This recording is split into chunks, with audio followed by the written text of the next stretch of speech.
अस्सलाम वालेकुम नाजरीन, मैं हूं फैज़ान खालिद। आप देख रहे हैं चैनल लाइन। नाजरीन, आज मैं आपकी मुलाकात करवाता हूं फैसलाबाद के ऐसे शहरी के साथ जिन्होंने पहले मास्टर में गोल्ड मेडल हासिल किया, फिर पीएचडी हासिल की, फिर इतने इतने कोर्सेज़ किए कि अगर आपको मैं बताना शुरू कर दूं तो सारी वीडियो इसी में गुजर जाए। तो इसलिए मैं हम उन्हीं से बात करते हैं कि इतने कोर्सेज़, तकरीबन 50 से ज़ायद इन्होंने कोर्सेज़ किए हैं। उनसे जानते हैं कि इतने कोर्सेज़ करने की वजह क्या है और इतना शौक कैसे हुआ है। अस्सलाम वालेकुम, वालेकुम अस्सलाम। कैसे हैं आप? अल्हम्दुलिल्लाह जी, आप कैसे हैं? सबसे पहले तो ये बताएं कि मास्टर में गोल्ड मेडल हासिल किया है, किस डिग्री में किया? बिस्मिल्लाहिर्रहमानिर्रहीम। बेसिकली जब मेरा मास्टर्स हैं वो पाकिस्तान स्टडी में है, जो कि मैंने जिस यूनिवर्सिटी से हासिल किया था 2016 में। अल्हम्दुलिल्लाह इसमें गोल्ड मेडल जो है वो जिस तरह भी आपने डिस्कस किया है, तो उसमें गोल्ड मेडलिस्ट हूँ। इसके बाद जो है वो मेरा एमफिल है बेसिकली, जो कि डिज़ास्टर मैनेजमेंट में है। डिज़ास्टर मैनेजमेंट आपको पता है कि ऐसी डिग्री है जो कि बहुत रेयर डिग्री है, और पाकिस्तान में बहुत कम लोग हैं अभी तक, लेकिन चूँकि यूनिवर्सिटीज़ भी अभी कम है, तो उसमें मेरा एक शौक़ था ताकि इसको अचीव किया जाए। और जो एक लेटेस्ट जो आजकल का सिस्टम चल रहा है उसके मुताबिक हमें भी नॉलेज हो कि इंटरनेशनल स्टैंडर्ड्स क्या चल रहे हैं। तो ये बताइएगा कि पहले आपने पाकिस्तान स्टडी पढ़ी, फिर उसके बाद डिज़ास्टर मैनेजमेंट, ये पाकिस्तान की तरीक ज़्यादा ही आपको लगी थी कि तबाही की तरफ आ गए? बिल्कुल, आपने सवाल के साथ जवाब खुद ही अटैच कर दिया कि पाकिस्तान की हिस्ट्री को अगर देखा जाए तो इसमें बहुत सारी चीज़ें थी। और दूसरा, मैं खुद गवर्नमेंट सर्वेंट हूँ, तो उसमें मैंने खुद अभी देखा 2010 में और 2011 में एक तो बहुत बड़ा फ्लड आया पाकिस्तान में, ठीक है, वो बहुत बड़ा डिज़ास्टर था। और दूसरा 2005 में एक बहुत बड़ा डिज़ास्टर, एक अर्थक्वेक के अगर नाम से देखा जाए, जो ज़लज़ला आया था, तो वो बहुत बड़ा डिज़ास्टर था।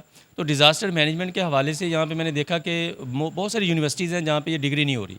छोटा सा एक सब्जेक्ट पढ़ाया जाता है जो कि माइनर के लेवल का है। समझ लें फॉर एग्जांपल अगर एक सेमेस्टर होता है जिसमें हमने 10 जो है वो सब्जेक्ट पढ़ने होते हैं, तो जस्ट एक वन सब्जेक्ट होता है जो कि डिज़ास्टर मैनेजमेंट के हवाले से, और वो भी बहुत कम यूनिवर्सिटीज़ के अंदर। तो मेरा शौक़ था कि क्यों ना इसके अंदर एमफिल किया जाए। तो अल्हम्दुलिल्लाह फिर मैंने इस्लामाबाद में रिफ़ा इंटरनेशनल यूनिवर्सिटी जो है वहाँ पे जो है वो दाखिला लिया। उन्होंने मास्टर्स के मुताबिक दाखिला तो दिया, लेकिन उनका सवाल भी यही था कि आपकी जो मास्टर डिग्री वो तो डिफरेंट है। क्योंकि मेरी बाकी जो फ़ील्ड थी उसमें मैंने कुछ इंटरनेशनल कोर्सेज़ इसके हवाले से किए थे, और मेरी फ़ील्ड भी थी। उन चीज़ों को जब लिंक किया गया फिर उसके मुताबिक मुझे एडमिशन दिया गया। तो अल्हम्दुलिल्लाह 2018 के अंदर जो है फिर मैंने वो एमफिल डिज़ास्टर मैनेजमेंट जो है वो मुकम्मल किया, और मुझे भी पता चला कि डिज़ास्टर मैनेजमेंट के अंदर दुनिया भर में क्या हो रहा है और पाकिस्तान को इसके अंदर क्या करना चाहिए। आपने इंटरनेशनल कोर्सेज किए हैं, वो कौन कौन से मुल्क से किए हैं, वो भी बताइए। इंटरनेशनल कोर्सेज़ जो हैं वो मेरे नेशनल और इंटरनेशनल को मिलाएं तो अबाउट तकरीबन 50 के करीब पहुंच जाते हैं। जिसमें मेन जो 4 कंट्रीज़ हैं जिसमें ज़्यादातर मेरे जो कोर्सेज़ हैं वो यूके से हैं। सेकेंडली अगर मैं देखा जाए तो वो आयरलैंड से हैं, और थर्ड जो है वो मेरे ब्राज़ील से हैं और यूएसए से हैं। और उसके बाद जो कुछ कोर्सेज़ हैं वो मेरे पाकिस्तान से हैं, क्योंकि बहुत सारे डिपार्टमेंट्स हमारे पाकिस्तान के ऐसे हैं जो बहुत अच्छे अच्छे स्टैंडर्ड्स के कोर्सेज़ करवाते हैं, तो वो भी मैंने अल्हम्दुलिल्लाह उसमें अचीव किए हुए हैं। आपने डिज़ास्टर मैनेजमेंट में एमफिल किया, उसके बाद इसी फील्ड में ज़्यादातर कोर्सेज भी किए। क्या आपको पाकिस्तान में इस डिग्री का स्कोप नज़र आता है कि ताकि हमारी नाज़रीन भी कर सकें? हाँ, ये बड़ा वैल्यूएबल क्वेश्चन है कि पाकिस्तान के अंदर होना चाहिए। पहली बात तो ये है कि होना चाहिए, अभी उस लेवल का नहीं है। दूसरी बात ये है कि यूनिवर्सिटीज़ भी ऐसी नहीं है कि जो एमफिल डिज़ास्टर मैनेजमेंट के हवाले से, जिस तरह मैंने बताया, एक माइनर सा एक सब्जेक्ट पढ़ाते हैं, डिटेल में नहीं जाते। मैंने बहुत सारी यूनिवर्सिटीज़ में जब लेक्चर्स में देता हूँ, बहुत सारी यूनिवर्सिटीज़ में मेरा आना जाना लगा रहता है, तो मैं उनसे स्पेशली रिक्वेस्ट करता हूँ कि आप इस चीज़ को अच्छे लेवल पे लेके जाएँ, ताकि स्टूडेंट्स जो हैं उनको भी एक ख्वाहिश हो। जिस तरह आप देखें ना, बहुत सारी फ़ील्ड्स हैं जिसमें बीएस होता है, ठीक है, जिसमें बाद में एमएस होता है, पीएचडी भी होती है। अब अनफॉर्चुनेटली पाकिस्तान के अंदर एमफिल जो है इसमें डिज़ास्टर मैनेजमेंट में एमफिल तो कुछ यूनिवर्सिटीज़ में, वो भी 1 या 2 में, पीएचडी कहीं पे भी नहीं हो रही। अगर होती भी है शायद एक यूनिवर्सिटी ऑफ पेशावर है, और वो भी डिज़ास्टर मैनेजमेंट के शायद नाम से नहीं है, डीआरआर के नाम से है। लेकिन अब देखिए मैं फैसलाबाद से वहाँ पे पीएचडी नहीं कर सकता अगर मैं साथ जॉब कर रहा हूँ। तो यही अगर पंजाब में कहीं पे भी हो, या लाहौर में बेशक हो, या फैसलाबाद में हो, तो मैं पीएचडी आसानी से कर सकूँ। तो इसलिए इन्वायरमेंटल साइंस में मैं इनरोल हुआ हूँ पीएचडी में। लेकिन मेरी ख्वाहिश क्या है कि मैं डिज़ास्टर मैनेजमेंट में ही करूँ।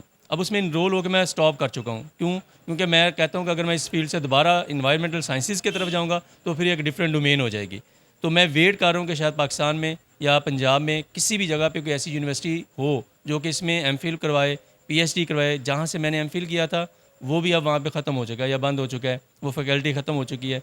तो अब इस तरह बीएस भी होना चाहिए, एमफिल भी होना चाहिए, पीएचडी भी होना चाहिए, ताकि लोगों के लिए भी रास्ते खुलें और जिन्होंने किया उनको भी वहाँ पे जो स्कोप है वो नज़र आए। और ये अपने कुछ कोर्सेज के नाम बताएं जिनमें से आपने किए। अच्छा, इंटरनेशनल कोर्सेज़ की अगर हम बात करें तो मेरी जो मेन डोमेन है वो है health and safety. Basically HSC के अंदर मैंने अगर हम देखें तो लेवल्स चलते हैं। लेवल क्या, लेवल 1, लेवल 2 है, लेवल 3 है, लेवल 4 है। तो इसमें मैंने 3 चीज़ें की हैं, level 1, level 2, level 3 and level 4 में एचएससी में भी कोर्सेज़ किए हैं। Level 1, level 2, level 3 and level 4 में फ़र्स्ट एड भी की है और फायर सेफ्टी के कोर्सेज़ भी हैं। इसी तरह मेरे कुछ लीड एडिटर कोर्सेज़ हैं जो कि 9001 है, 45001 है और 14001 है। और इसी तरह मेरे कुछ डिप्लोमास भी हैं, ठीक है, जो इन्वायरमेंटल मैनेजमेंट के हवाले से कुछ डिप्लोमास हैं, ठीक है। इसी तरह एजुकेशन एक्सपर्ट्स के हवाले से कुछ डिप्लोमास जो मैंने आयरिश जो वहाँ पे डिपार्टमेंट है वहाँ से किए हुए हैं। और अगर मेरे जैसा कि नौजवान ये कोर्सेज करने थे तो इसका क्राइटेरिया क्या है, मतलब कहाँ पे जाके हम करें और देखें? अच्छा, इसमें ये आता है कि मैट्रिक के बाद ये कोर्सेज़ जो है लोग स्टार्ट कर देते हैं, तो साथ साथ जो है ना, देखें हमारी एक एजुकेशन जो है लेवल ये डिफरेंट एक फील्ड आ जाती है कि आपने फॉर एग्जांपल मैट्रिक किया है, एफएससी की, ठीक है, बीएस किया है, लेकिन ये जो कोर्सेज है साथ साथ होने भी चाहिए। जिस तरह मैं एग्जांपल दी थी अभी मैंने कि 2016 में मैंने मास्टर डिग्री हासिल किया है, 18 में मेरा एमफिल जो है मुकम्मल हुआ है, लेकिन मैंने जो इंटरनेशनल कोर्सेज हैं ये मेरा 14 से स्टार्ट है। 15 में मैंने आयोज किया है, आम लोग जानते हैं इस चीज़ को, ठीक है। इसी तरह बाद में मैंने लेवल 1, 2, 3, 4 जो है उस तरफ चला गया, ठीक है। और उसके बाद ओशा एक कोर्स चलता है 48 आवर्स मैनेजिंग का, इसका कोर्स है एचएससी का, वो मैंने किया। तो बेसिकली स्टूडेंट्स को चाहिए कि साथ साथ जो एजुकेशन है ना, ये जो हमारी टेक्निकल है, इसको लाजमी देखें। एक डिग्री जो होती है ना, बीएस करना जो है वो एमएस करना वो डिफरेंट चीज़ है, लेकिन जो हमारी स्पेशली अगर देखा जाए कि टेक्निकल एजुकेशन, इसको भी लाजमी देखें कि कौन सा आजकल का दौर चल रहा है और उसके लिए कौन सी बेहतर डिग्री है, तो उसको लाजमी जो है वो अडॉप्ट करें। और आजकल का हर किसी नौजवान का ये ख्वाब है कि वो यहाँ से पढ़े और जो भी उनसे सवाल करना वो यही होता है कि मैं बाहर चले जाऊँ। आपने एमफिल भी किया है, उसके बाद इतने कोर्सेज किए हैं, अभी तक पाकिस्तान में क्यों हैं? अच्छा, आप यकीन करें कि मुझे भी बहुत सारी ऐसी, क्योंकि अब देखें ना, मैं भी लिंक्डइन पे हूँ और भी बहुत सारी सोशल मीडिया के ऊपर जो है वो चीज़ें शेयर होती हैं, तो बहुत सारे लोगों का मेरे साथ रब्ता हुआ है, तो वो चाहते भी हैं कि यहाँ पे आ जाएँ और अल्हम्दुलिल्लाह इतनी अच्छी सैलरी पैकेज पे जा सकता हूँ कि मैं आसानी से यहाँ पे सर्वाइव कर सकता हूँ, फैमिली सर्वाइव कर सकती। लेकिन मैंने जिस तरह बताया ना कि यहाँ पे एक मैं जॉब जिस तरह कर रहा हूँ, अल्हम्दुलिल्लाह एक अच्छे डिपार्टमेंट में कर रहा हूँ, लेकिन सबसे जो मेन चीज़ है वो ये है कि मैं चाह रहा हूँ कि जो चीज़ें हमने इंटरनेशनल लेवल पे सीखी हैं, लोगों के साथ वहाँ पे बैठ के डिस्कशंस की हैं, डिबेट्स की हैं, वो सारी चीज़ें हम अपने लोगों तक पहुँचाएँ। पहली बात तो ये है। दूसरी बात ये है कि वो डेफ़िनेटली जो जॉब कर रहा हूँ वो जब तक मुकम्मल नहीं होती तब तक मैं नेक्स्ट स्टेप लेने की ख्वाहिश नहीं रखता। जब वो मुकम्मल हो जाएगी फिर मैं जो है वो क्लियर हो जाऊँगा इस जगह से कि जी मैंने वो गवर्नमेंट जॉब मुकम्मल कर ली है। फिर ये है कि एक विज़िटिंग के हवाले से अगर देखा जाए 1 साल के लिए, 2 साल के लिए, फिर मैं है कि मेरी ख्वाहिश कि मैं वहाँ पे जाऊँ और वहाँ पे जाके कुछ ना कुछ इस चीज़ को भी देख सकूँ। कभी घर से ऐसा सवाल हुआ हो, मतलब हम बीएस कर रहे हैं उसके बाद आगे जाते हैं, जो मेरे बड़े भाई भी वो भी पढ़े लिखे, लेकिन माँ बाप ये कहते हैं कि बस कर दे और कितना पढ़ना है। आपको कितनी दफ़ा सुनने को मिला है? बिल्कुल ऐसा होता है कि जब आप स्टडी करते जाते हैं, कोर्सेज़ करते जाते हैं, चूँकि जितने भी कोर्सेज़ मैंने बताए सारे पेड कोर्सेज़ हैं, कोई 20,000 का है, कोई 30,000 का है, कोई 40,000 का है, ठीक है, 50,000 का है, ये सारे कोर्सेज़ मैंने किए। अगर मैं फैमिली के साथ इसी तरह उनको कहता रहता कि मैंने कोर्सेज़ करे तो ये बातें सुनने को मिल सकती थी। लेकिन जिस तरह मैंने बताया कि मेरा थोड़ा सा एडवांटेज ये था कि मैं जॉब कर रहा था, तो जॉब के साथ साथ मैं कोर्सेज़ कर रहा था। घर वालों को भी खुश थे कि वो उनको पता कि सैलरी आ रही है। कुछ जो एक्स्ट्रा था मैं अपने ऊपर, जैसा एक आम नौजवान जो है अपने ऊपर लगाते हैं, जो ख्वाहिशात पूरी करते हैं, घूमते फिरते हैं, मैं वो काम जो है वो कम करता था। मैं अपने ऊपर कोर्सेज़ के हवाले से इन्वेस्टमेंट करता था। तो इंशाल्लाह इसका फ़ायदा 2 तरह से हुआ। एक तो ये कि नॉलेज है वो इम्प्रूव होता है इंसान का। दूसरा वो चीज़ें जब मैं लोगों को डिलीवर करता हूँ एज़ अ मास्टर ट्रेनर, तो वो दुआएँ भी मिलती हैं कि अगर वो कहीं पे अमल करते हैं और अच्छा काम करते हैं। सेकंडली मुझे याद है अभी तक कि बहुत सारे ऐसे लोग जिन्होंने मुझसे ट्रेनिंग्स ली हैं, अप्रॉक्सीमेटली अगर मैं देखूँ तो मोर दैन 50 होंगे जो आउट ऑफ कंट्री में बैठे हैं और मेरे से राब्ते में भी होते हैं और वो कहते भी हैं कि आप यहाँ पे आ जाएँ। तो इसका मतलब क्या है कि जो मैंने चीज़ें सीखी, लोगों तक पहुँचाई, उसका फ़ायदा लोगों तक पहुँचा भी है।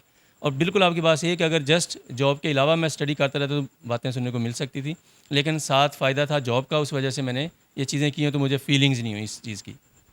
एक बंदे को शौक होता है खुद से, एक होता है किसी को देखकर। ये आपको कोर्सेज करने वाला शौक खुद ही से था या कोई आपका आइडल भी है? नहीं, बेसिकली तो जब इसमें मैं इंटर हुआ ना तो देखा कि आज फॉर एग्जांपल एक कोर्स किया है, तो नेक्स्ट अगर देखा तो नेक्स्ट ईयर में कोई नया कोर्स आ गया, तो उसको भी अचीव करने की ख्वाहिश हुई। और फिर जैसे टाइम टू टाइम देखा कि टेक्नोलॉजी के मुताबिक चीज़ें चेंज हो रही हैं और लेटेस्ट कोर्सेज़ आ रहे हैं, तो फिर खुद ही ख्वाहिश आ गई कि इन चीज़ों को देखा जाए ताकि हम जहाँ पे डिस्कस करें। देखें, जब जिस तरह मैंने बताया कि मैं लोगों से बात करता हूँ या उनको ट्रेनिंग देता हूँ, तो वो लोग सवाल करते हैं, तो अगर लेटेस्ट चीज़ जो चल रही होगी मुझे नहीं पता होगा, तो मैं फिर ओल्ड क्वेश्चन का आंसर उसी तरह दूंगा। तो बेहतर था कि जो चीज़ चल रही होगी मैं उसी के मुताबिक लेटेस्ट आंसर उनको दूंगा। तो इसी ख्वाहिश के मुताबिक मैंने ये चीज़ें की। बहुत शुक्रिया आपके टाइम का। जी, तो नाज़रीन, आपने देखा कि मलिक मुज़म्मिल साहब हमारे साथ मौजूद थे जिन्होंने अपनी जो इतनी ज़्यादा लंबी लिस्टें कोर्सेज़ की हैं, और ये हर किसी के लिए एक आइडल ये बन सकते हैं कि आप इन्हें देखकर मतलब कोर्सेज़ करें, अपनी तालीम हासिल करें। तालीम सिर्फ़ एक वो आपका पीस ऑफ पेपर नहीं है, ये आपकी नॉलेज में इजाफ़ा करती है, आपकी पर्सनैलिटी में इजाफ़ा करती है। इसी के साथ मुझे दे इजाज़त, अल्लाह निगहबान।